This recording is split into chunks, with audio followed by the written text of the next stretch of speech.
తెలుసా? మనము స్టాక్ మార్కెట్‌లో ఇన్వెస్ట్‌మెంట్ చేసినప్పుడు, మన స్టాక్ మార్కెట్ పడిపోయినప్పుడు, మన పోర్ట్‌ఫోలియో చాలా పడిపోతుంది. అలా అయినప్పుడు మనకు చాలా భయమేస్తది. అలా కాకుండా మన క్యాపిటల్ ప్రొటెక్ట్ చేసుకుంటూ, మనకు తక్కువ రిటర్న్ వచ్చినా పర్లేదనుకుంటే మాత్రం మనము బాండ్స్‌లో ఇన్వెస్ట్‌మెంట్ చేసుకోవచ్చు.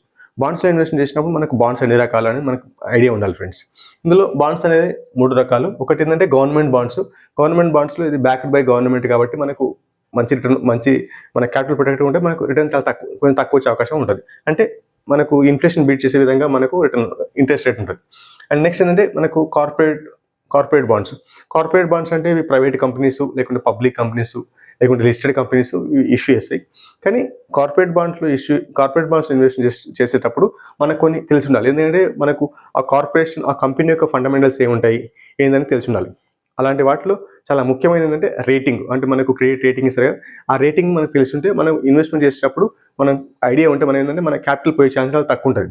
అందులో ఒకటంటే సపోజ్ ట్రిపుల్ ఏ రేటింగ్ గాని, లేకుంటే డబుల్ ఏ రేటింగ్ గాని, లేకుంటే ఏ గాని, ట్రిపుల్ బి గాని ఉంటే ఈ కంపెనీస్ ఈ ఈ ఈ బాండ్స్ యొక్క రేటింగ్స్ ఇలా ఉన్నాయి కాబట్టి ఇలాంటి కంపెనీస్ మన క్యాపిటల్ ప్రొటెక్ట్ చేసుకుంటూ మనకు మంచి ఇంట్రెస్ట్ రేట్ ఇచ్చే విధంగా ఉంటాయి ఫ్రెండ్స్. కాబట్టి ఇలాంటి రేటింగ్ ఉన్న బాండ్స్ అంటే గుడ్ బాండ్స్ అంటారు. అలా కాకుండా కొన్ని కొత్త కంపెనీలు ఉంటాయి. అవి చాలా ఎక్కువ ఇంట్రెస్ట్ రేట్ ఇస్తది. కానీ వాళ్ళకి అండర్‌లైయింగ్ అనేది చాలా కొంచెం డేంజరస్ ఉంటది. అంటే వాళ్ళు ఇంట్రెస్ట్ పేమెంట్ చేసి డిఫాల్ట్ అయ్యే ఛాన్స్ చాలా ఎక్కువ ఉంటది. అలాంటప్పుడు మనం చాలా జాగ్రత్తగా ఉండాలి. అలాంటి ముఖ్యమైనది ఏంటంటే అలాంటి రేటింగ్‌లో ఒకటి బి, సి అండ్ డి. ఈ రేటింగ్ ఉన్నాయి బాండ్స్ చాలా ఎక్కువ రిటర్న్ ఇస్తాయి. ఎక్కువ ఇంట్రెస్ట్ ఇస్తది. కానీ ఇవి ఫ్యూచర్‌లో డిఫాల్ట్ అయ్యే ఛాన్స్ ఉంటది. కాబట్టి వీటిని ఏమంటారంటే జంక్ బాండ్స్ అంటారు. కాబట్టి మనం జంక్ బాండ్స్‌లో ఇన్వెస్ట్‌మెంట్ చేయకుండా మనకు గుడ్ రేటింగ్ ఉన్న బాండ్స్‌లో ఇన్వెస్ట్‌మెంట్ చేస్తే మనకు మంచి రిటర్న్ వస్తది. అట్ ద సేమ్ టైమ్ మన క్యాపిటల్ కూడా మంచిగా ప్రొటెక్టివ్‌గా ఉంటుంది ఫ్రెండ్స్. అండ్ నెక్స్ట్ ఏంటంటే talks free bonds. Talks free bonds అంటే ఒక స్పెషల్ పర్పస్ కోసం చేస్తారు. అంటే మన గవర్నమెంట్ బాండ్స్ లాగానే మనకు టాక్స్ ఫ్రీ బాండ్స్‌లో ఇవి కూడా ఒక కార్పొరేషన్స్ ఇష్యూ చేస్తాయి.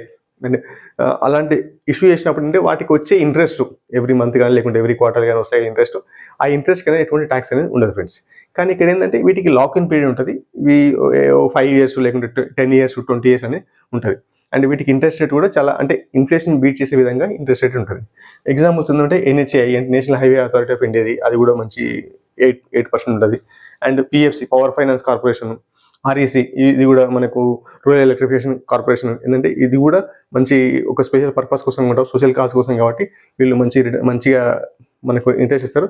దానికి ఎటువంటి టాక్స్ అనేది ఉండదు ఫ్రెండ్స్. కాబట్టి మనం బాండ్స్‌లో ఇన్వెస్ట్‌మెంట్ చేసినప్పుడు తప్పనిసరిగా వాటి రేటింగు అండ్ వాళ్ళ company fundamentals and tax free బాండ్సా లేకుంటే టాక్సబుల్ బాండ్స్ అనేది తెలుసుంటే మనము మన క్యాపిటల్ ప్రొటెక్ట్ చేసుకుంటూ మనం ఎక్కువ ఇంట్రెస్ట్ వచ్చే అవకాశం ఉంటుంది ఫ్రెండ్స్.